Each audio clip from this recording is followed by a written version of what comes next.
Exclusivo, o Fantástico traz detalhes inéditos da investigação do Facebook que levou no começo de julho à derrubada de páginas em redes sociais ligadas ao presidente Jair Bolsonaro e a políticos do PSL. Por trás desses perfis estavam assessores pagos com dinheiro público.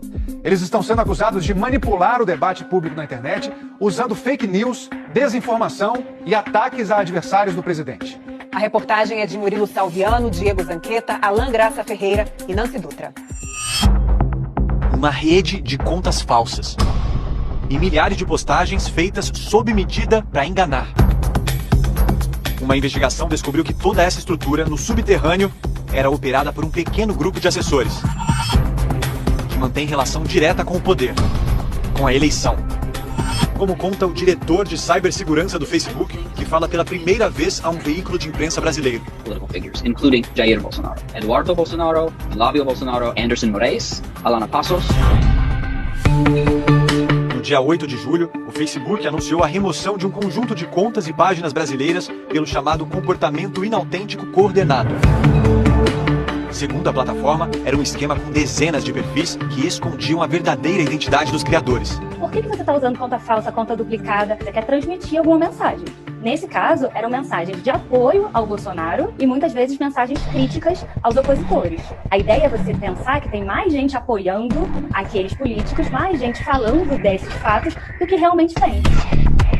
Essas contas acumulavam cerca de 2 milhões de seguidores no Facebook e no Instagram, rede social que também pertence ao Facebook. Com certeza o impacto é bem maior do que apenas esses 2 milhões de usuários, que já é um número muito grande. Porque eles repassam esse conteúdo, o conteúdo pula de rede em rede, do Facebook para o Instagram, para outros sites na internet. As investigações apontam que essas contas tentavam manipular o debate público na rede social. Pergunta ao diretor do Facebook o que torna esse tipo de comportamento tão perigoso.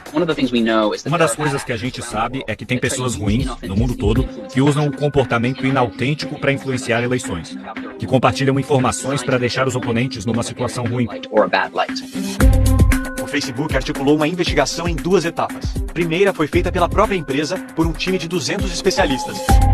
A segunda pelos pesquisadores do Laboratório de Pesquisa Forense Digital, um instituto ligado à organização americana Atlantic Council. O Facebook faz uma investigação usando os dados que eles têm acesso. Então são dados que não estão disponíveis para o cidadão comum. O que eu faço? Eu olho o que está na internet. E aí eu tento achar relações entre as páginas usando dados abertos. As 2 investigações chegaram ao mesmo núcleo de assessores políticos. A gente consegue ver que aquelas contas pertenciam a assessores que estavam muito próximos da família Bolsonaro e de deputados do PSL. A enganação, ela pode acontecer de várias formas. Pode ser na informação que está ali, ou pode estar ocorrendo um comportamento por trás que engana as pessoas. O Fantástico teve acesso exclusivo às principais páginas derrubadas pelo Facebook. Nossa equipe analisou as postagens. Esse conteúdo traz detalhes do mecanismo dessa rede e revelações sobre o perfil dos integrantes. Um deles é assessor especial do presidente Jair Bolsonaro e trabalha dentro do Palácio do Planalto. Tércio Tomás recebe um salário de mais de 13 mil reais. Além de uma conta pessoal, Tércio mantinha outras 2 anônimas chamadas Bolsonaro News. Vamos começar pelas postagens da conta pessoal. Já em 2014, demonstrava simpatia por Jair Bolsonaro. Tércio publica memes que ridicularizam a deputada federal Maria do Rosário, do PT, ofendida pelo então deputado. Eu falei que não estou pra você porque você não merece. Em fevereiro de 2015, um post que compara o ditador nazista Adolf Hitler com o guerrilheiro Che Guevara. Abre aspas. Vemos alguém que foi um covarde, assassino, estuprador, torturador, terrorista, ladrão, racista, homofóbico, xenófobo. E ao seu lado vemos Adolf Hitler. Fecha aspas. Dias depois, um meme que mostra mãos levantadas numa sala de aula e a pergunta: professor, poderia ser mais claro? Na sequência, a imagem de um professor negro.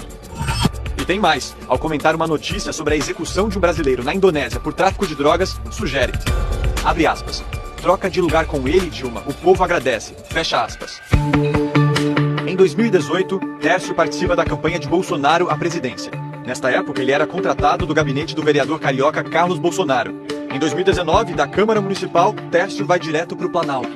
E hoje, ocupa um gabinete próximo ao do presidente. Ele é acusado por parlamentares de integrar o chamado Gabinete do Ódio, grupo suspeito de promover ataques virtuais a desafetos da família Bolsonaro. Na página Bolsonaro News, neste ano, Tércio se dedicou a atacar adversários políticos, principalmente o ex-ministro da Justiça, Sérgio Moro. Encontramos também mentiras sobre a pandemia do coronavírus.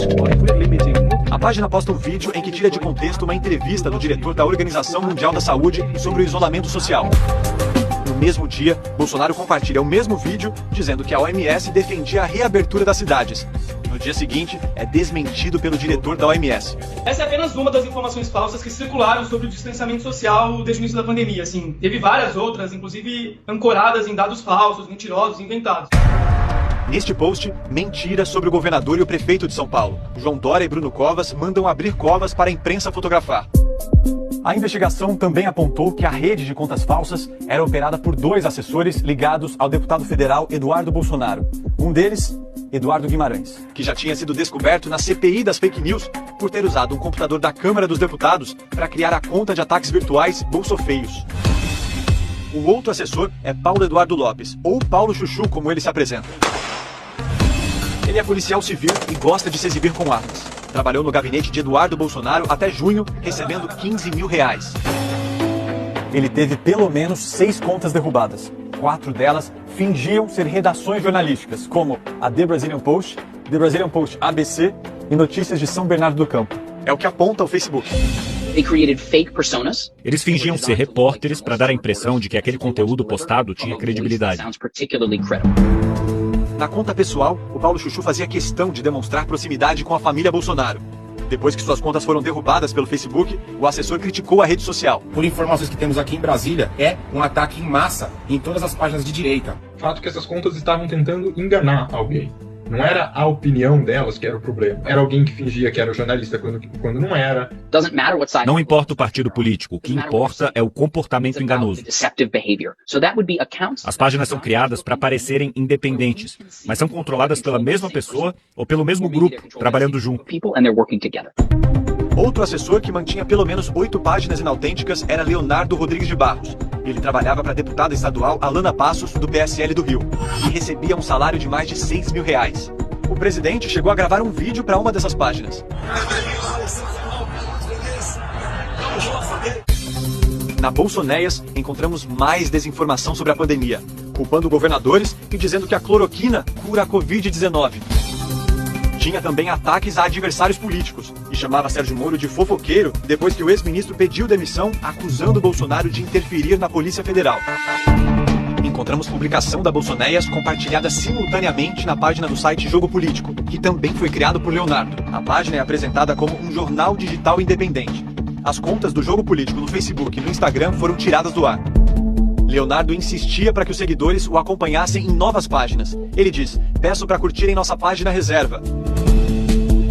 Hoje, Leonardo tem uma página ativa no Facebook, onde compartilha o mesmo tipo de conteúdo. Neste vídeo, lamenta a derrubada dos perfis antigos, colocou até uma música triste de fundo. Em alguns segundos, cerca de 1,5 milhão de pessoas foram tiradas das minhas redes sociais.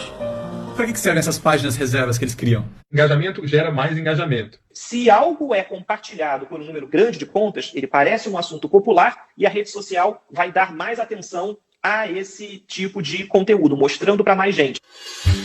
Postagens feitas pelo Leonardo eram compartilhadas pela namorada dele, Vanessa Navarro, assessora do deputado Anderson Moraes, do PSL do Rio.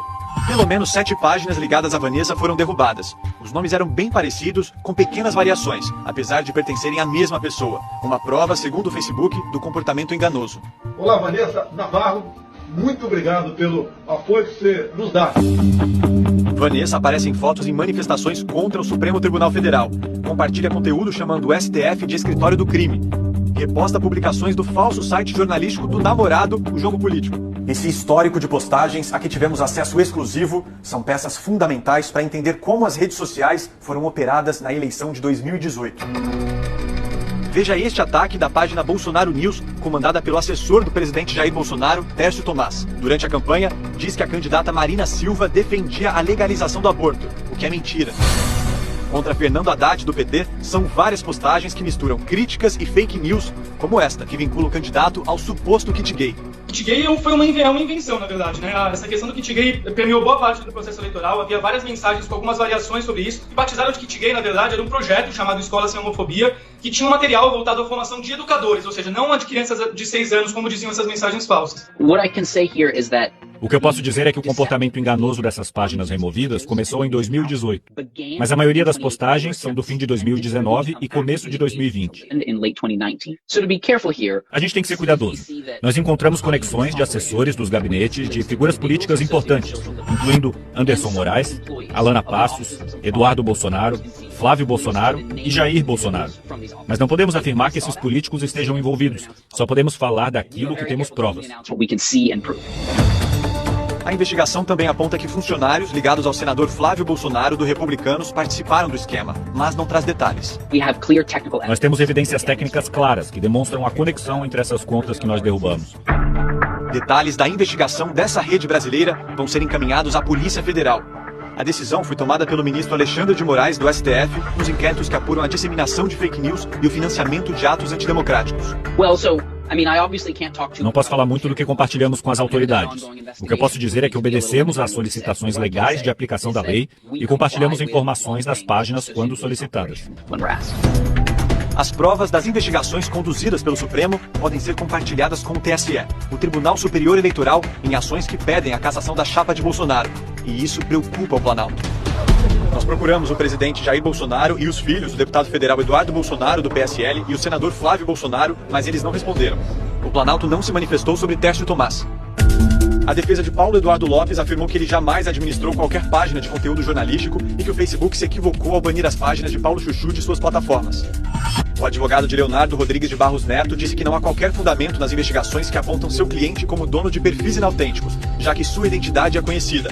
Mas a defesa não esclareceu por que Leonardo mantinha um site que omitia sua autoria e se apresentava como jornalístico. A deputada Alana Passos, do PSL do Rio, disse que não responde por aquilo que servidores publicam em suas redes sociais pessoais e que Leonardo pediu exoneração em abril. A defesa da assessora Vanessa Navarro classificou a exclusão da conta como atentado à liberdade de expressão. O deputado estadual Anderson Moraes, também do PSL do Rio, afirmou que a derrubada das páginas de Vanessa configura censura prévia. Além dos assessores, que foram bloqueados espontaneamente pelo Facebook no mês passado, um grupo de empresários e blogueiros ligados a Jair Bolsonaro também foi banido da rede social. Mas este por determinação do ministro Alexandre de Moraes, do STF. A ordem é para que estes perfis fiquem bloqueados não só no Brasil, mas no mundo todo. O Facebook disse ontem que cumpriu a decisão, mas que vai recorrer. Em nota, afirma que a ordem é extrema e representa riscos à liberdade de expressão fora da jurisdição brasileira. O ministro Alexandre de Moraes aponta que os perfis deste grupo eram usados para postagens ilícitas, com calúnias, ameaças e ofensas. Essa decisão também envolve as contas dos acusados no Twitter. A empresa cumpriu a decisão, mas disse que vai recorrer. Em vários países, as plataformas vivem um momento de pressão. O Facebook tem sido cada vez mais cobrado a combater os discursos de ódio na rede social. Desde o mês passado, centenas de empresas suspenderam anúncios na plataforma para exigir uma ação mais firme da empresa. Mas como combater e punir quem cria redes inautênticas na internet? É o que mobiliza agora o Congresso Nacional dentro da discussão de um projeto de lei que é conhecido como PL das Fake News, mas que trata de muito mais do que isso. É sempre bom lembrar que desinformar e desinformar em larga escala custa caro. Então o PL precisa trabalhar com métodos de investigação que possam fazer com que autoridades cheguem à raiz do problema, ou seja, quem coloca dinheiro, e muito dinheiro, para a campanha de desinformação. Outro ponto discutido no projeto de lei é a transparência das redes sociais. É, por exemplo, exigir que as plataformas soltem relatórios detalhados sobre as remoções de conteúdo. O maior problema que existe em você regular a desinformação pelo conteúdo e não pelo comportamento é colocar a plataforma como um árbitro do que é verdade ou não. O Congresso tem um desafio importante nas mãos: criar uma lei que traga transparência ao ambiente virtual que já domina as nossas vidas. Se de repente a gente não sabe com quem a gente está interagindo, acaba sendo um espaço para a gente se contaminar. Um espaço de antagonismo, de briga, de desinformação, de confusão. Liberdade, mas com responsabilidade.